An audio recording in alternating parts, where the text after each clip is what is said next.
로스쿨 졸업 후 대형로 폼에 입사해 일한 지 1년째 되던 날이었어요. 그날은 묵직한 소리를 들고 대표실을 찾아갔습니다. 전에 누구더러 이름이 뭐였지? 정다연입니다. 아, 정보로서 그래. 그 로스쿨 수석 맞지. 회사에 변호사가 많긴 했지만 대표는 제 이름을 1년 동안 외우지 못했습니다.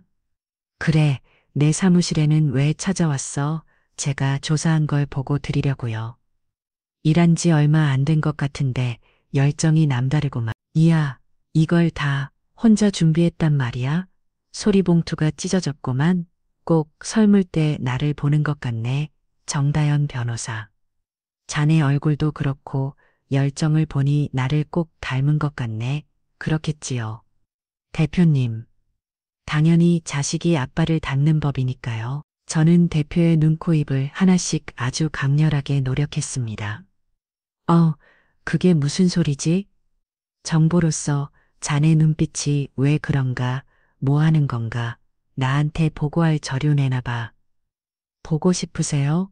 이거 보면 대표님 기절하실 텐데요. 정보로서 지금 장난하나? 내가 웃어?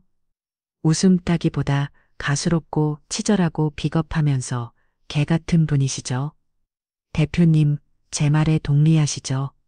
제가 아주 똑바로 쳐다보면 조롱하자 대표가 소파에서 벌떡 일어났습니다. 사대질하며 화를 내더니 제가 건넬 서류를 열어보다군요. 그리고 놀란 표정으로 바닥에 주저앉았습니다. 아니, 이게 뭐야? 정보로서 이게 뭐야? 보긴 뭐예요, 대표님. 당신의 시해부 통보섭지? 깔깔로 스며 대표를 내려다보며 박수까지 쳤습니다. 대표는 시간땀을 흘리더니 성난 눈빛에서 간절히 애원하는 눈빛으로 바꿔 저를 올려다보더군요. 저는 승리했다는 쾌감에 바로 어딘가로 전화를 걸었습니다. 10분 뒤 로펌 대표실에서 나와 복도를 걸어 나오는데 직원들이 모두 나와 있다군요. 놀라고 황당한 표정들이었는데 저는 그 모습을 즐기는 한 명 한 명의 얼굴을 차리로 바라고 왔습니다. 불과 1년 전만 해도 제가 이런 대형 사건을 터뜨릴 줄은 몰랐는데 사람 일은 정말 아무도 모르는 것이다군요. 작년 이맘때쯤 로스쿨을 수석으로 졸업하고 기뻐하던 엄마의 얼굴이 문득 떠올랐습니다. 다연아 축하해. 공부를 기를 쓰고 하더니 결국 수석으로 졸업했네. 그냥 열심히 하다 보니까 운이 좋았던 거야. 엄마, 앞으로는 이 딸내미가 잘할게. 네가 언제 못한 적이 있니? 다연이는 항상 엄마 마음을 편하게 줬고 행복하게 해줬어. 로스쿨을 졸업하며 엄마께 축하를 받았고 이제는 더 미루면 안 될 것 같아 비밀에 붙였던 그 이야기를 꺼냈습니다. 엄마, 나랑 약속한 거 기억나? 무슨 약속? 내가 뭘 사주기로 했었나? 아니, 내가 로스쿨을 졸업하면 아빠에 대해 말해주겠다고 한 거. 이제 나도 어른이니까 태생의 비밀을 좀 말해줘. 엄마는 제 말을 듣고 순간 당황했습니다. 다연아, 그거는 엄마, 이제 더는 미루지 마. 전에 외할머니랑 내 친아빠 이야기를 하면서 우는 걸 보고 절실하게 깨달았어. 내가 어떻게 태어났는지, 엄마가 만난 아빠는 어떤 사람인지, 지금은 어디서 뭘 하는지 다 궁금해.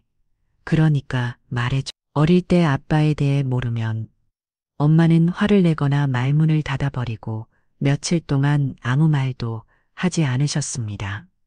사춘기 때는 답답하게 말해주지 않는 엄마에게 크게 화를 낸 적도 있었죠. 그러자 성인이 되고 대학을 졸업할 즈음 다시 질문을 꺼냈습니다. 그러자 엄마는 제가 로스쿨을 졸업하면 알려주겠다고 하셨죠. 그래서 로스쿨을 수석으로 졸업한 뒤 저는 당당하게 질문을 다시 던졌습니다. 엄마, 나 어린애도 아니고 이제 어른이야. 그리고 내가 어떻게 태어났는지, 아빠라는 사람이 살았는지 죽었는지는 알아야 하지 않겠어? 네 말이 맞아. 엄마가 진짜 알려줬어야 했는데 미안하다. 말 못할 사정이 있을 거라는 건 알겠는데 엄마, 그래도 짚고 넘어가야겠어. 내 존재가 어떻게 생겼는지 알아야 하고 내 자신을 꼭 찾아야겠어. 당연히 네 자신을 찾는다는 게 무슨 말인지 넌 정대현이고 똑똑하고 잘난 사람이잖아. 그 말이 아니잖아. 내 존재의 이유를 꼭 알고 싶다는 거야. 엄마 이야기하기 힘들어도 이젠 털어놔줘.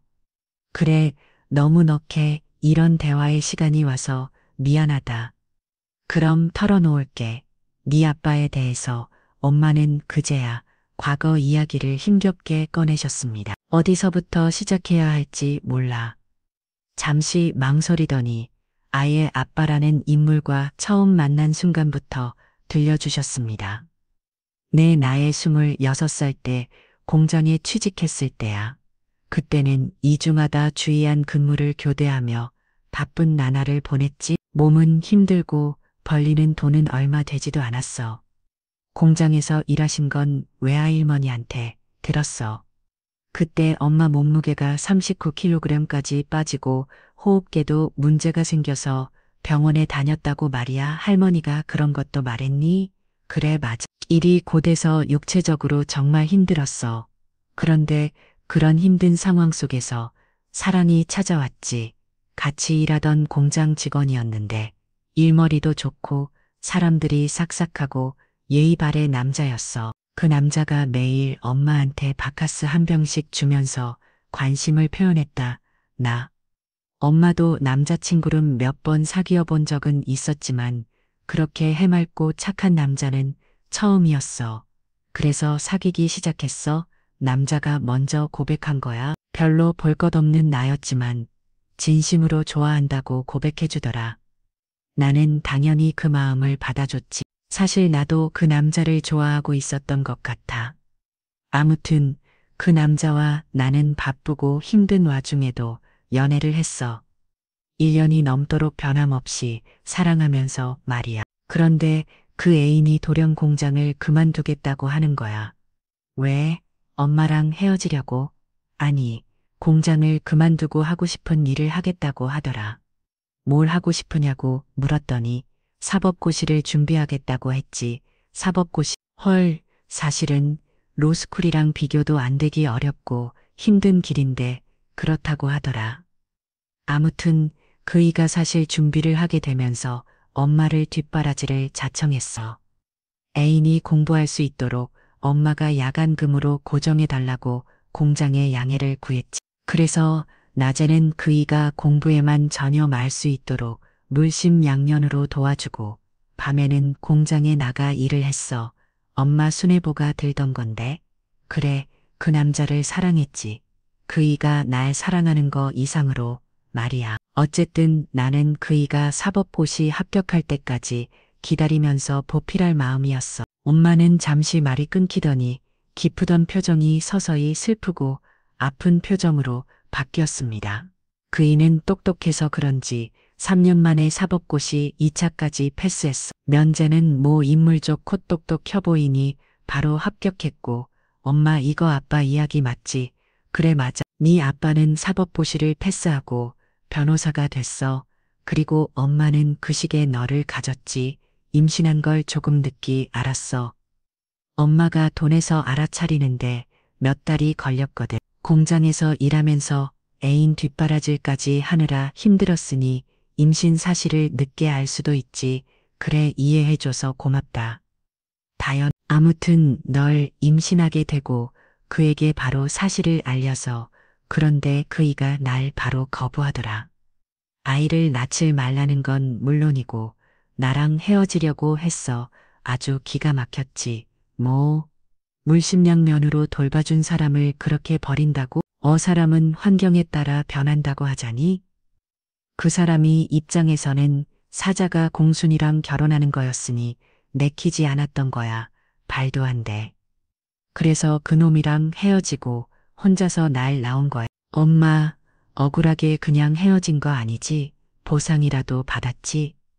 보상은 무슨 내가 변호사 사무실에 설득하러 다시 찾아갔더니 스토커로 신고했더라.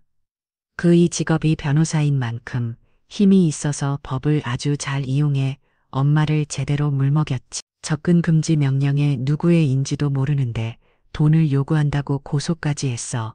그때는 엄마가 배운 것도 가진 것도 용기도 없었어. 그래서 바보처럼 애인을 다시 찾아가지 않고 혼자 너를 낳고 살아왔던 거야. 엄마가 털어놓은 제 태생의 비밀은 가히 충격적이었습니다. 아연아, 미안해. 엄마가 진작 말해줬어야 했는데. 사실 거짓말을 할까도 생각했었어. 네 아빠가 돌아가셨다거나 이혼했다고 둘러댈 수도 있었는데 그냥 보상해서 거짓을 말하고 싶진 않았어. 엄마, 그래서 그 인간 어디 있어? 그건 나도 모르지 알아볼 길도 없고 알고 싶지도 않아. 그럼 이름 석자랑 몇 년생인지만 알려줘. 왜? 찾으려고. 변호사라며 지금도 변호사로 먹고 살 테니까 알아보면 어떻게 사는지 알 수도 있잖아. 내가 복수해줄게. 다연아, 무슨 복수야? 수십 년 전 일이고 난 벌써 잊었어. 그리고 그 인간을 만났으니 널 낳은 거잖아. 내 인생의 전부인 너를 말이야. 난 그 인간 잊었다. 그러니까 이름이랑 생년만 알려줘봐. 나머지는 내가 알아서 할 테니까. 제 모름에 엄마는 대답하지 않으셨어. 그래서 저는 엄마가 안 계실 때 왜 할머니께 집이 없게 물었습니다. 결국 제 친구의 이름과 그리고 결혼한 사람까지 알게 되었습니다. 할머니는 엄마와 달리 그 귀신한 남자를 벌주고 싶어서 엄마보다 많은 정보를 알고 계셨습니다.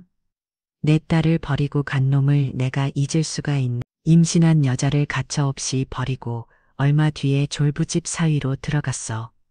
개인 사무실을 차려 변호사로 일했는데 승승장구하는 꼴을 보고는 도저히 눈뜨거 보기 힘들어서 거기까지만 확인하고 말았. 엄마가 말한 것보다 더 심한 사람이었네요.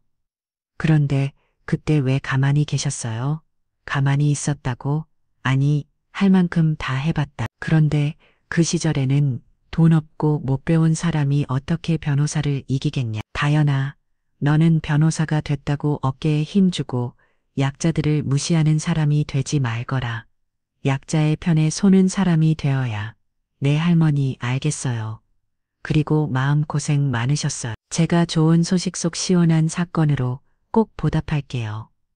할머니, 그게 무슨 말이야? 너니 친아빠 찾아서 모려도 하려고?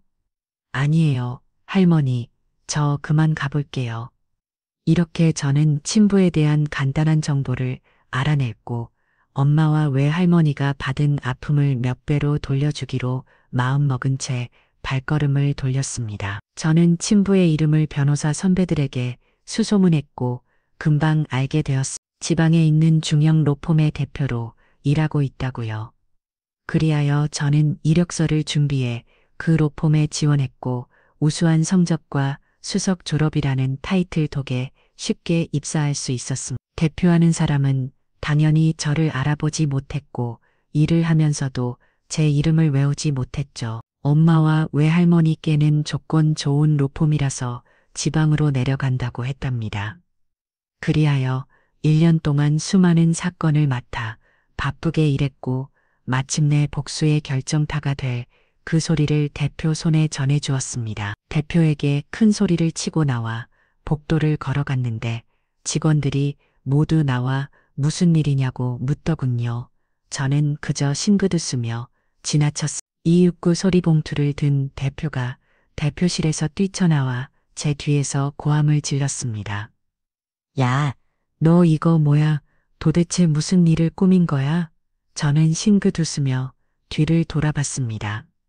선물이요. 대표님이랑 한 공장에 대한 이야기죠. 대표님이 더 잘 아시잖아요. 너 누구인데 이러는 거야. 그 공장이랑 무슨 연관이 있기라도 한 거야? 아니요. 그냥 잘못된 변호가 있는 것 같아서 제가 혼자 조사해 본 거예요. 대표님, 저는 전혀 긴장하지 않고 당당하게 말했습니다. 그러자 대표가 다가오며 손짓했습니다. 이리 와봐. 저는 할 말 없는데요. 일이 바빠서임. 저는 복도를 지나 건물 밖으로 빠져나와 잠시 목을 축일 겸 카페에 들어갔습니다. 아이스 아메리카노 한 잔이요. 그거랑 카푸치도 한 잔이요. 계산은 이걸로 해줘요. 옆에서 불쑥 나타난 대표가 카드를 내배며 저를 뚫어져라 바라봤습니다. 어머, 대표님이 사시게요? 그래, 앉아서 이야기 좀 하지. 하실 말이 많으시겠죠? 좋아요 하고 싶은 말 해보세요. 커피가 곧 나왔고 대표와 구석 자리에 마주 앉았습니다. 아이스 아메리카노를 쭉 들이켜며 상쾌한 표정을 지었습니다. 역시 커피는 아가 최고네. 그것도 대표님이 사주시니까 더 고소하네요. 커피 마셨으니까 이제 말 좀 할까? 전에 장다연이라고 했나? 또 이름을 못해 오시네요. 정다연 변호사입니다. 그래, 정 변호사. 내가 건망증이 심해서 이름을 잘 기억 못하네. 그런데 말이야, 나한테 준 거 뭐 하자는 거지? 몇 년 전에 공장에서 과로사로 세상을 떠난 청년의 유가족 변호를 맡으셨잖아요. 그런데 유가족 평연이라 공장 편을 드셨더라고요. 무슨 소리야? 내가 그 사건 때문에 얼마나 고생했는데 그렇겠죠. 증거 누락하고 공장 편을 들어주려고 머리를 많이 굴리셨겠죠. 그래서 제가 나선 거예요. 유가족들을 직접 찾아가서 하나부터 10까지 증거를 다시 모았고 공장에 대해서도 조사했죠. 그런데 그 공장에 고문으로 올라가 있는 이름이 난리 있더라고요. 대표님 성함이라 지나칠 수 없었어요? 이봐, 그건 아주 사적인 거야. 사건은 사건이고 내가 거기 고문으로 있는 건 별기라고. 그래서 로펌에 출근하시면서 공장에서 매달 1,000만 원에 달하는 돈을 받으시는 거군요. 나 고문 맞거든. 내가 그 공장의 일감을 절반 이상 따주고 있어. 내 인맥 덕에 공장에 굴러가는 거라고. 아, 그러시구나. 그럼 재판 받을 때도 그렇게 말씀하세요. 고문도 맞고 과로사 청년도 공장에서 일하다 그렇게 된 게 아니라고. 실컷 말해보세요. 이거 참 기가 막히. 일개 직원이 대표 뒤를 계속 소송을 하겠다고? 이게 말이야. 방기야. 종별로서 우리로 오범해서 그만이라고 싶어? 네, 그만둘 거예요. 애초에 제가 여기에 들어온 이유는 대표님 때문이니까요. 너와 때문에 로펌에 들어왔다고? 제올 글을 보고 떠오르는 사람이 없으세요? 떠오르긴 뭘 떠오려. 그냥 평범한 젊은 사람이지. 아까 대표님 사무실에서는 젊을 때 대표님을 닮았다면서요. 그거야 인사치료로 화한 말이지. 그렇군요. 저는 또 대표님이 뭘 알고 그런 말을 하나 있어요. 대표님, 제가 아주 큰 걸 터드릴게요. 잘 들으세요. 나요, 정예 씨의 딸입니다. 엄마 이름을 말하는 순간 긴장으로 목소리가 살짝 떨렸습니다. 대표는 제 말을 듣고 바로 대꾸했습니다. 정예이가 누군데? 네, 정예 씨를 기억 못하세요? 몰라. 그게 누군지 내가 어떻게 알아? 대표의 얼굴을 보니 정말로 엄마의 이름을 기억하지 못하는 것 같았어. 그래서 이번에는 엄마의 사진을 꺼내 보여주었습니다. 이름을 기억 못하시니? 이거 보세요. 사진을 보시면 떠오르는 게 있을 겁니다. 이 아줌마가 자네 모치인가? 근데 왜 나한테 보여주는 거야? 난 자네 모치를 몰라. 엄마 젊은 시절 사진도 보세요. 보시라고요. 아니, 글쎄 나는 처음 본다니까? 끝까지 모른다는 말에 순간 저는 복수의 대상을 잘못 집은 건 아닌가 하는 생각이 들었습니다. 대표님, 이름이 이만식 맞자. 그걸 몰라서 못나? 그래요? 그럼 차근차근 따져봐야겠네요. 질문 들어갑니다. 오래전에 사법고시를 준비하셨죠? 질문이 왜 그 모양이야? 나 사실 출신인 거 모르는 사람이 있나? 이름도 맞고 생년도 맞고 사실 출신도 맞다 이거죠.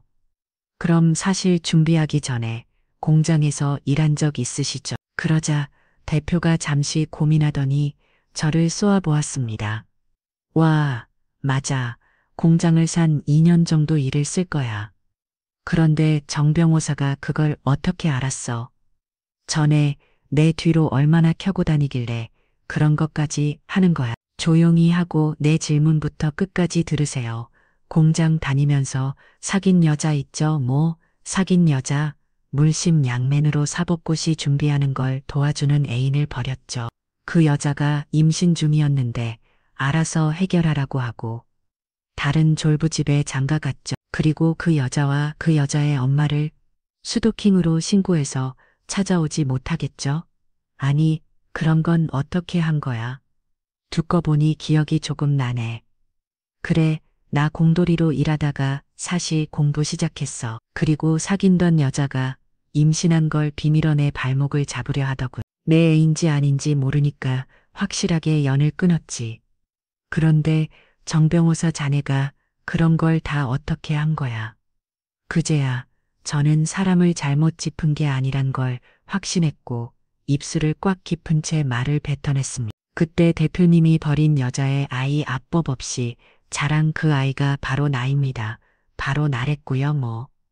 그럼 아까 사진 속 여자가 정리해가 내 애를 낳았다고 뭔가 잘못한 거 아니야? 진짜 나쁜 인간이네.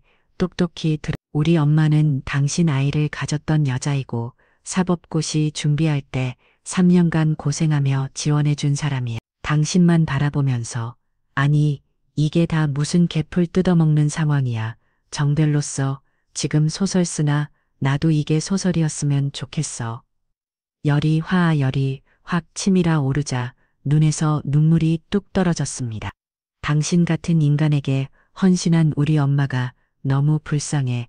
엄마를 기억조차 못하다냐. 나쁜 인간. 야, 내가 네 애비라는 증거 있냐? 네 애비가 나랑 사귀는 동안 나하고만 잠자리를 가져갔어? 난 눈들이랑 놀아나면서 생긴 애일 수도 있잖아. 상세관 것보다 훨씬 더 최악이네. 우리 엄마는 당신만을 사랑했어. 공장에서 번 돈으로 당신 책값, 밥값, 구시원 비용을 전부 감당했다고. 그런 사람을 가벼운 여자를 여기냐? 몰라. 기억 안 나. 그리고 내가 사자가 될 거 아니까 잘해주겠지? 아무튼 네 엄마랑 너는 나랑 아무 상관없어? 지금 제 앞에 앉아 대화를 나누는 이 사람은 지구상 최악의 양아치였습니다. 끝까지 자기는 아니라며 제 친구를 따로 있을 거라고 연신 떠들어대다군요. 야, 나는 네 친구가 아니야. 어디 가면 지저분한 공수기가 낳은 자식이 내 딸이라고 하나. 야, 정교로사 괜히 헛다리 짚고 나한테 복수하겠다고 소송하려고 한 모양인데 난 진짜 아니야. 네 엄빠가 아니라고. 그러니까 이 소송 당장 집어치워. 정말 할 말을 이렇게 만드네. 대화가 통하지 않나. 이봐요, 이만식 대표님. 난 당신의 로펌 그만뒀어요. 오늘 사직서 내고 나온 사람이라고요. 그리고 당신이 공장 관계자들한테 뒷돈 먹고 변호 똑바로 안 하고 증거 노라시켜서 어그럼을 풀지 못한 청년의 한 내가 반드시 풀어줄 거예요. 야, 정교로사, 이 바닥 줘봐. 내가 네 이름 석자를 발구매장하려고 하면 너 변호사 인생 끝장이야. 아까는 쫄덩이 이제는 좀 당당하네. 정변호사. 전에란 얘기해보니까 상당한 오해가 있다는 건 알겠어. 넌 애문 곳에 복수를 하려는 거야. 그러니까 매장 당하기 싫으면 나파에 지지 마. 분명히 경고했다. 아니, 난 당신이 벼랑 끝에 몰려서 살려달라고 애원하는 꼴을 반드시 볼 거예요. 내 할 말은 이제 다 끝났으니 일어납니다. 이만식 대표님 건강 잘 챙기세요. 곧 쓰나미가 들이닥칠 테니까. 이만식 대표는 제 존재를 부정했고 엄마도 잘 기억나지 않는다며 다른 데 가서 부친을 찾든 말든 알아서 하라고 했습니다. 그리고 과로사로 숨진 청년의 사건을 다시 들춰 자신을 곤란하게 만들면 저를 매정시키겠다고 확언했죠. 그 말에 제 복수심은 2배, 3배로 커졌습니다. 반드시 그를 무너뜨리고 개차반의 폐인으로 만들어버리겠다고 마음 깊이 다짐했습니다.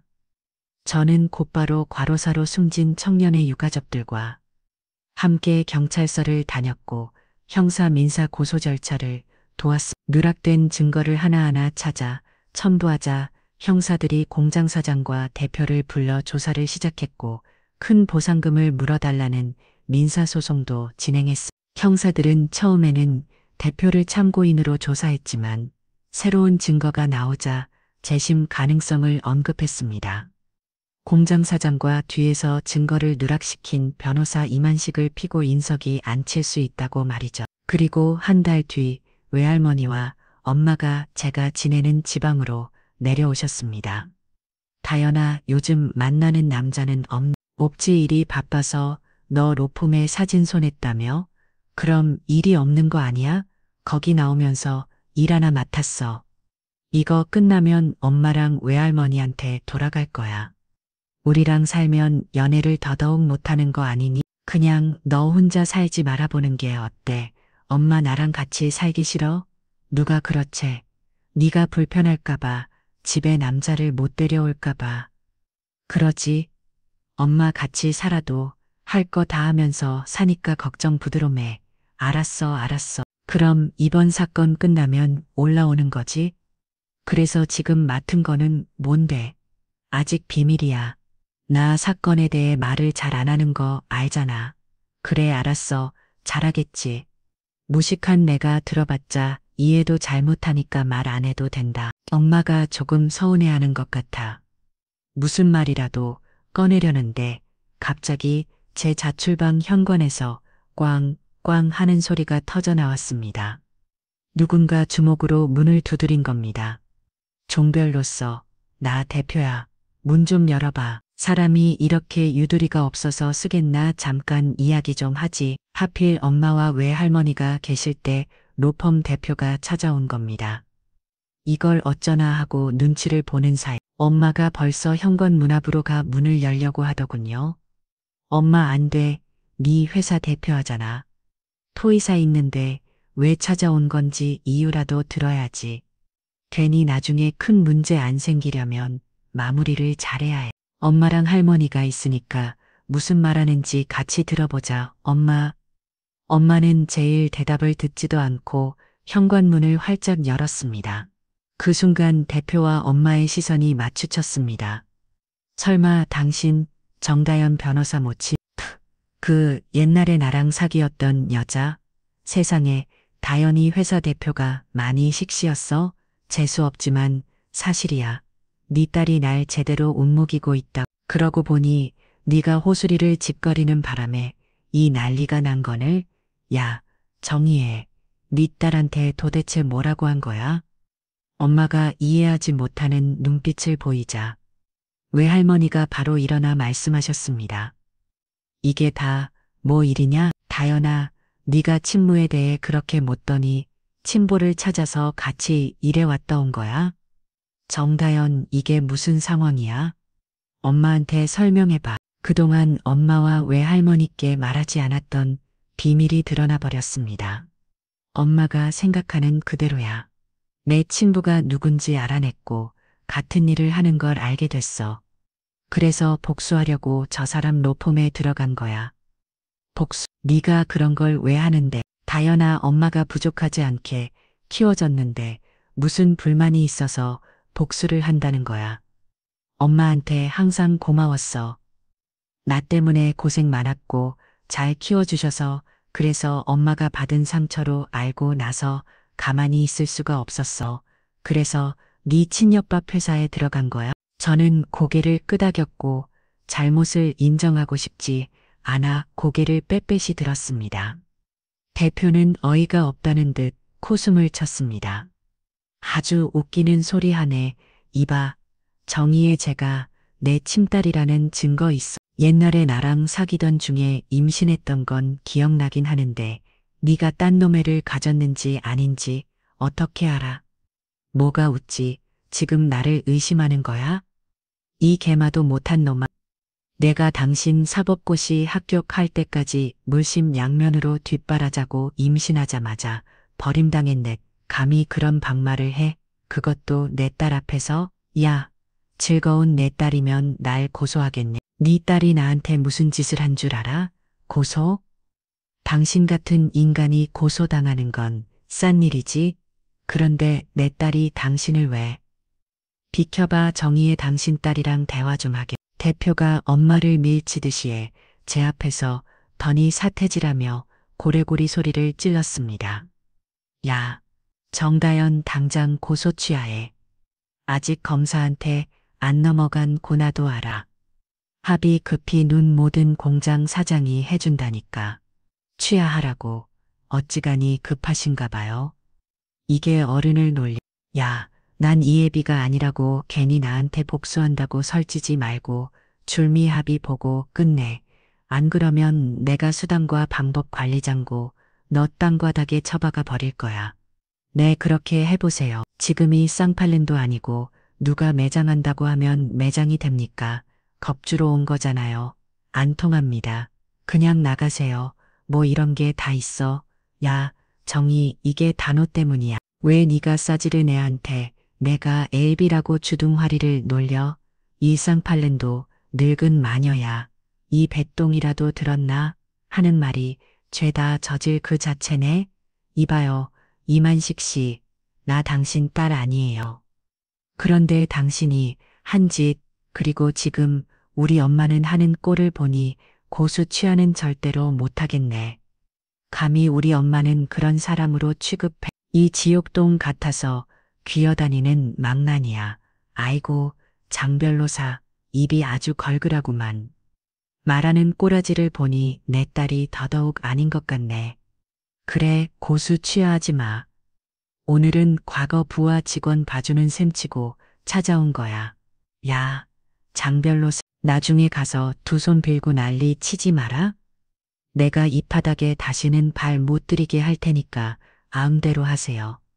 개보다 못한 계절씨야. 우리 집에서 당장 나가. 저와 대표는 서로를 잡아먹을 듯 이글이글한 눈빛으로 대체하다가 결국 외할머니가 나서서 대표를 밀쳐내보냈고 그 자리에서 상황은 끝이 났어. 그리고서 엄마가 제 등을 툭 치며 말씀하셨습니다. 너 여기까지 내려와서 일하는 이유가 저인 감미트에서 일하려고 온 거였니? 엄마, 그게 아니라 딴 복수를 하려고. 네가 왜 복수를 해? 넌 얼굴도 본 적 없고 아무런 관련도 없잖아. 그리고 엄마는 왜 쓸데없이 손이한테 저 인간에 대해 알려준 거야? 우리 다연이도 알고 날아야지. 네가 사연은 다 말해줬다고 그래서 이름만 알려줬다. 그런데 나도 이렇게 지 친구를 찾아서 같이 일할 줄은 꿈에도 몰랐다. 엄마, 할머니, 이왕 이렇게 된 거 그냥 눈 감아주세요. 제가 알아서 해결할게요. 무슨 해결? 아까 말한 그 고소? 다연아, 저 인간이랑 괜히 엮이지 마. 엄마가 부탁할 테니까 그냥 다 버리고 올라가자. 엄마, 의뢰인인데 어떻게 포기하고 올라가? 나 변호사일 자격심을 가지고 해. 내가 어떻게 하는지 그냥 지켜보기만 해줘. 저는 중도 포기란 절대 없다는 말을 거듭 강조했고 결국 지방에서 맡은 마지막 사건을 끝까지 해결하기로 마음을 굳혔습니다. 과로사 사건은 곧 검사에게 넘어갔고 강도 높은 조사가 시작됐습니다. 사건을 맡은 있는 로스쿨 동기였는데 독살라고 불리는 친구라 아주 제대로 파헤쳐져 재심이라 단 하나의 실수도 있어서는 안 되었기에 그는 치밀하고 떼곡하게 자료를 채워 재판 준비를 했습니다. 저는 저대로 민사소송 자료를 긁어 모아 곧바로 2차전을 준비하고 있었죠. 몇 주 뒤 재판이 열렸습니다.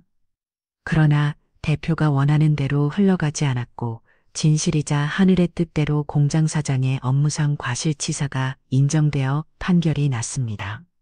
업무표를 입수했는데 과로사 청년에게 너무나도 가혹하게 일을 시켜먹은 게 그대로 들통났고 직원들의 증언으로 빠져나가지 못했어요. 또 대표는 고인의 변호인으로서 증거를 인멸한 죄와 공장 사장에게 고문으로서 매달 받는 월급으로 큰 벌을 받게 되었죠.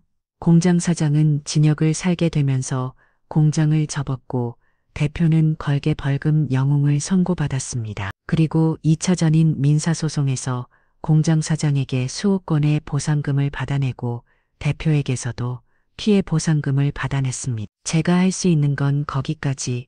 여기에 그 이상의 복수를 해주지 못한 것이 아쉬웠습니다. 이후 지방 생활을 정리하고 엄마와 외할머니가 계신 도시로 올라왔습니다. 다시 주명록 폼에 들어가는 건 일도 아니었죠. 이마식 대표의 말은 순전히 허풍이었습니다. 저는 이 지간 우품에서 바쁘게 일을 하면서 일상을 보냈고 엄마와 외할머니와 틈틈이 놀러 다니고 여행도 하며 지냈습니다. 그러던 어느 찜통같이 더운 날 집에서 세 식구가 냉면을 만들어 먹고 있었습니다. 와, 우리 외할머니는 냉면을 직접 만드시네. 이 면을 직접 뽑으셨던 말이죠. 요즘은 기계가 잘 나와서 습더라. 어찌 입에만 니 완전 맛있어요. 내가 할머니 때문에 집밥밖에 안 먹는 거 알잖아요. 냉면을 후루룩 먹고 국물까지 꿀꿀꿀 시원하게 들이킨 뒤 티림까지 시원하게 했어. 설거지를 누가 알지 눈치만 보던 저는 엄마 눈치를 살짝 보고는 얼른 엉덩이를 떼고 일어나 그룹을 겹쳐들었습니다. 맛있게 먹었으니 제가 치워야죠. 할머니 잘 먹었어요. 우리 딸 많이 귀찮지. 시집 가면 냉면이 설거지 줄 텐데 엄마는 이 상황을 결혼으로 연결시키는 거야? 진짜 대단하다. 그릇을 들어치우는데 엄마가 베란다 쪽으로 걸어가더니 밖에서 누가 소리를 지른다며 문을 열었습니다. 저 인건 여기서 뭐 하는 거야? 야, 정다연 정전사, 너 나와봐. 아빠 또 화단 앞에서 소리를 지내는 사람은 바로 대표였습니다. 저저 정신 나간 놈이 여기서 뭐 하는 거야? 당장 안 꺼져? 여긴 어떻게 알고 온 거야? 정다연 불러. 내가 그 기집애 때문에 로펌 대표 자리에서 해임됐고 그 사무실 차리고도 소음은 때문에 의료인이 하나도 없어. 나와서 책임지라고 해. 엄마가 저를 부를 것도 없이 저는 베란다 불어 걸어갔습니다. 이봐요. 대표님아. 대기 로펌에서 잘리고 변호사 사무실 차리고 팔이 날리는 걸 왜 나한테 따지는 건데. 너만 아니었으면 난 뭘 쭉하게 계속 대표 자리에서 숨숨 장구했을 거야. 네가 복수인지 뭐인지 때문에 날 벼랑 끝으로 몰아넣었으니 이번에는 내가 복수하러 왔다. 복수. 그래서 고작 한다는 게 아파트 단지에서 소리나 깨끗 지르는 거냐? 내 가는 말 잘 들어. 복수가 아니라 협상을 받아들이면 난 아무 짓도 안 할 거야. 너한테 두 가지 보기를 줄거나 첫 번째는 나랑 동업하는 거다. 분유가 같이 운영하는 변호사 사무실이라고 하면 이미지가 좋을 거 아니야. 우리 둘이 같이 일하면 친해질 테니 동업하는 거다. 아주 소설을 쓰고 있네. 두 번째 보기는 뭔데 궁금해서 들어놓은 볼게. 두 번째는 내가 65 될 때까지 네가 매달 나한테 월급을 붙여라. 은퇴 나의 때까지 나의 책임져. 대표직에 있을 때 받던 월급으로. 그리고 나중에는 퇴직금도 책임져 주고 두 보기 중에 하나 골라. 내 생각엔 넌 매달 나한테 줄 똘은 아깝고 그만큼 벌지도 못할 거야. 그러니 첫 번째 동업을 고르는 게 좋을 거다. 말까지도 않은 협상이네. 이봐요 대표. 아니지. 이제 쫓겨낸 신세니까 만식 아저씨라고 불러야 하네. 이봐 늙은 아저씨. 내가 돌았다고 당신이랑 동업을 해. 그리고 뭐 매달 월급을 보내라고. 그게 말이야. 방귀야. 하나 골라야 네가 변해질 텐데. 나 지금 눈에 베이는 게 없어서 식구들한테 무슨 짓을 알지 몰라. 뭘 어쩔 건데. 아주 험악한 짓을 할 거야. 계획은 말해줄 수 없어. 이거 아주 생년아치의 짐승보다 못한 인간이네. 내가 먹인 복수의 실성을 하고 있던 짓을 버려? 이봐, 아저씨, 내가 당신 딸 아니라며. 그런데 무슨 놈의 변호사 사무실을 차리. 그리고 나한테 당한 게 억울하면 당신도 법을 이용해서 날 파면시키면 되잖아. 살아보니까 법보다 무서운 건 주먹이더라. 그리고 너는 내 딸 맞아. 너랑 나 많이 닮은 거 모르. 나 사람을 썼으라도 니네들 시국 가만히 안 될 거야. 내가 있고 대구해줘야 하나. 어이 아저씨, 더 난리 당기 전에 그냥 가. 지금 우리 엄마랑 할머니가 극도로 흥분했거든. 아저씨, 거기 몇 자리가 될지도 몰라. 저희 엄마와 할머니는 진심으로 이만식 그 인간을 끝장내려고 두 팔을 거덕 붙였습니다.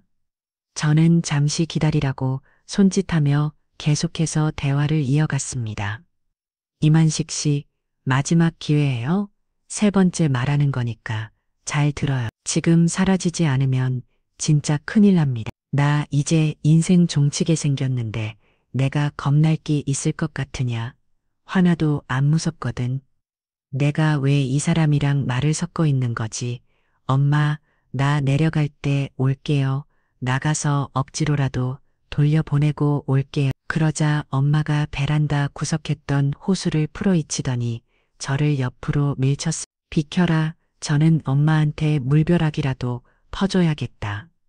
더 입먹고 저러는 것 같으니 정신 차리게 해줘야지. 엄마가 수도꼭지를 틀더니 호수 끝을 손가락으로 꼭 눌러 물줄기를 여러 갈리로 갈라 이만식의 몸을 향해 거침없이 쏟아댔습니다.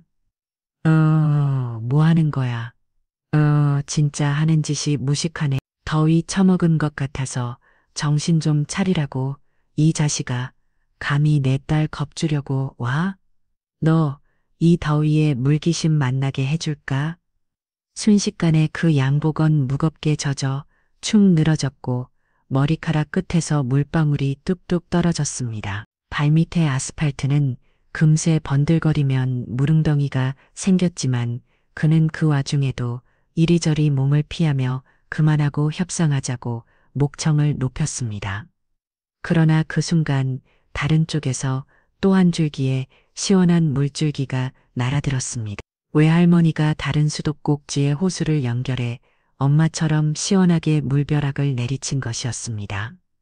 이 아스팔트 위에 구호벌을 네 눈이 정신이 나갈 모양인데 감히 내 딸도 모자라 내 손류까지 놔가려고? 내가 눈 가는 한이 있어도 넌 끝까지 막아낼 거다. 아, 이 부식한 것들 못 배운 공순이나 그 예민아 하는지 시독가네. 야, 다연아, 너 이런 사람들이랑 어떻게 사랑이야? 이제라도 이 엘비한테 와라. 다랑 다시 시작하자고. 아이, 그 꼴을 하고도 아직 정신은 못 차리셨어요? 이만식 씨, 난 당신 딸이 아닙니다.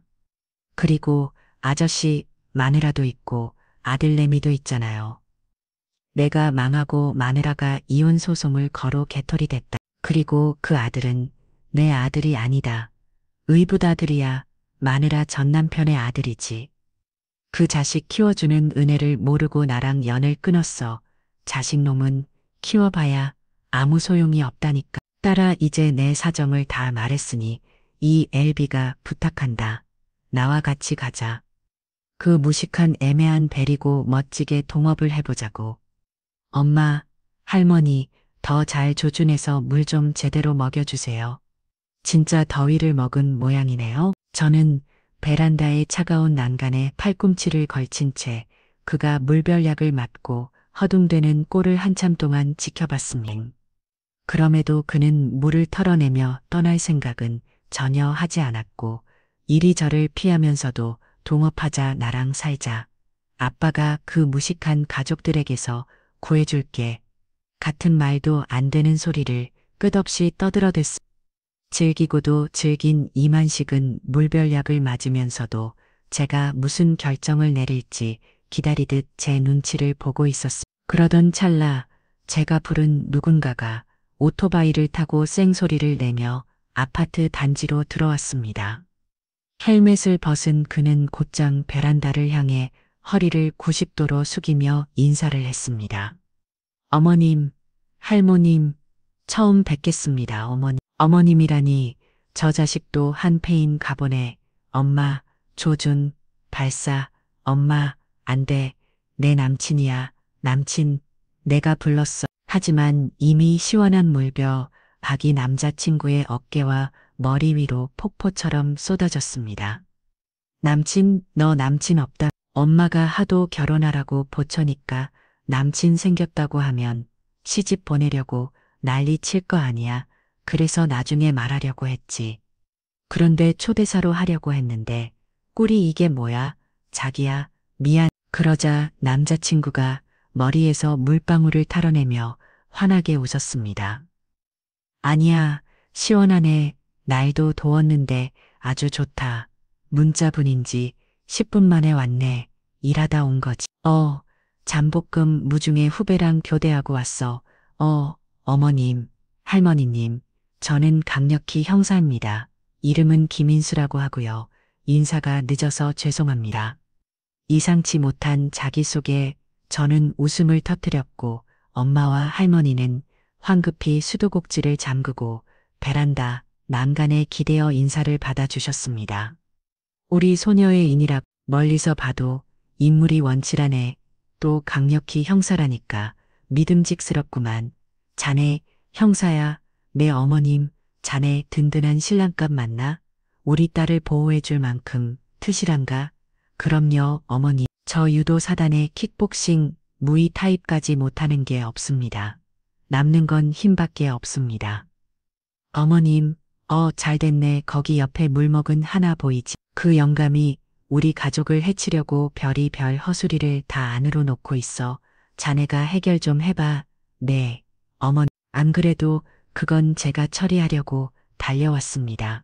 자기야, 여긴 내가 해결할게. 남자친구가 고개를 돌려 옆에 있던 이만식을 바라보는 순간 그 눈빛이 단번에 싸늘하게 변했습니다. 마치 오래 쌓은 인내심이 단칼을 잘려나간 듯한 강렬하고 무서운 인상이었죠. 저는 그 모습에 속이 다 시원해져 다음에 벌어질 상황을 기대하며 팔짱을 꼈습니다. 저기 아저씨, 제일 여자친구랑 그 가족분들에게 무슨 짓을 하러 온 겁니까? 내 딸 보러 왔다. 내가 다현이의 비야. 나한테도 인사해. 다현이의 깨는 아버지가 없는 걸로 알고 있습니다. 아저씨, 지금 하는 행동은 명백한 스토킹이자 공포 분위기 조성으로 처벌받을 수 있습니다. 웃기고 자빠졌네. 야, 나 변호사. 야, 변호사. 그리고 다현이 애비라고 허위사실로 잡혀가고 싶으세요? 저온 말할 때 따라오시죠. 남자친구가 이만식의 옆에 손을 얹자. 그는 휘뿌리 지더니 늦어 덱시 남자친구의 삶을 후려쳤습니다. 순간은 공기가 싸늘해졌습니다. 지금 형사를 때린 겁니까? 그래, 쳤다. 어쩔, 내가 다현이의 비인데 감히 막말을 하고 경찰서로 끌고 가겠다고 협박을 해? 민원부터 내가 교육을 시켜줘야겠. 다시 손을 들어 남자친구의 얼굴을 향하던 찰나. 그 손목이 순식간에 붙잡히더니 번쩍 들려 하얀 시멘트 바닥에 쿵 하고 내동등이 쳐졌습니다. 둔탁한 충격음과 함께 이만식은 숨을 꺾어 몰아쉬었고 얼굴이 벌겋게 달아오르며 눈가에 물기가 맺혔습니다. 이게 뭐하는 짓이야? 나 다현이 아빠라니. 제가 웬만하면 나의 말은 어른은 안 건드립니다만 방금 건 정당방입니다. 자, 다시 하시겠습니까? 이 무식한 자식. 저기 집에는 내 인까지 무식한 눈물 던 일? 야, 나로 오빤 대표이자 다현이 아빠라고. 헌증이 심하시네 아저씨. 다시 일어나 보세요. 그리고 제 얼굴에 손 한 번 더 대보세요. 그럼 정당방위로 업어치기 한 방도 날립니다. 이만식은 이를 갈더니 찌면은 이미 땅바닥에 구겨진 채 시멘트 바닥위를 언급 기어가기 시작했습니다. 그대로 가시는 겁니까? 이놈아, 아파 죽겠는데 그럼 더 있어야 하냐? 아이고, 나 죽네. 아저씨, 다음에 여기 또 오시면 업어치기가 아니라 업어서 내리 꽂게 들어갑니다. 아셨죠? 저는 다현이가 부르면 10분 안에 튀어오는 사람입니다. 그러니 다시는 제 눈에도 다현이 눈에도 어머님과 할머니 눈에도 띄지 마세요. 그렇지 않으면 공권력을 아주 제대로 써서 스토커로 잡아드리겠습니다. 이해하셨습니까? 이런 젠장, 오늘 그인이 와서 건진겁시 드럽게 쳐가고 가네. 아, 됐다 이 자식아, 간다. 이만식이 비틀비틀 기억하자 엄마와 할머니는 기다렸다는 듯 호스를 들어 올렸습니다. 그리고 마지막 물벼락이 쏘아하고 떨어졌죠. 그 순간 이만식은 물에 젖은 생주처럼 초라했고 옆구리가 터진 김밥처럼 꼴사납게 흘러내리며 결국 그렇게 만신창이로 시야에서 사라졌습니다. 그 사람이 완전히 사라지자 남자친구는 땀과 물이 범벅이 된 채 저희 집 안으로 들어왔습니다. 그리고 거실 한가운데에서 할머니와 엄마 앞에 무릎 꿇고 큰 절을 올렸습니다. 그 모습이 참 단정하고 늠름해서 저도 모르게 가슴이 뿌듯해졌습니다. 우리 딸이 참 든든한 남자를 그래, 하는 일은 형사라 했지. 집은 어디고 부모님은 무슨 일을 하시나. 상교님은 언제쯤 할 수 있겠나. 이왕이면 올해는 넘기지 말고 결혼했으면 싶은데 자는 생각은 어때? 엄마는 물이 새는 항아리처럼 질문을 쏟아냈습니다. 남자친구는 순간 눈이 동그래지며 당황했지만 이내에 허리를 펴고 또렷하게 대답을 이어갔습니다. 네, 집은 청담동이고 부모님은 부동산을 운영하십니다. 상교님은 어머님은 허락하신다면 당장이라도 할 수 있습니다. 그리고 오래 안 넘기고 결혼할 수 있습니다.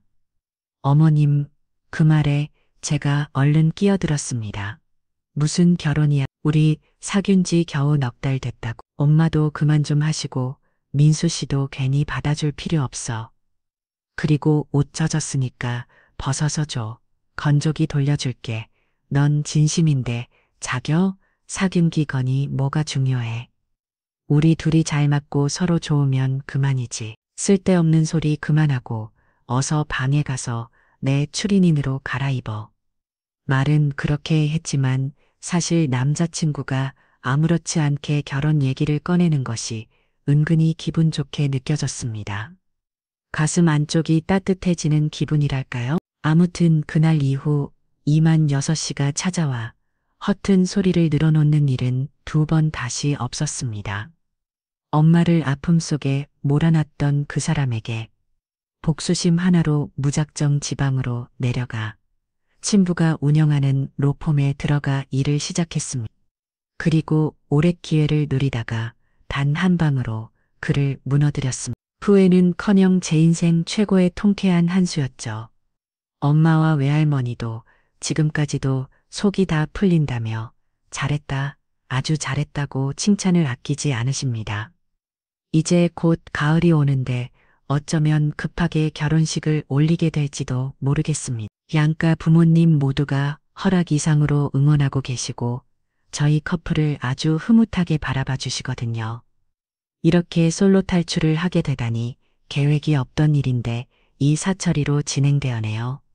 인생은 한치 앞을 모르는 게 맞나 봅니다. 저의 이야기는 여기서 마무리하겠습니다. 부디 입는 동안 한 번쯤 웃고 기분 좋은 시간이 되셨길 바라며 인사드립니다. 모두 행복한 하루 보내시고 무엇보다 건강히 지내세요. 감사합니다.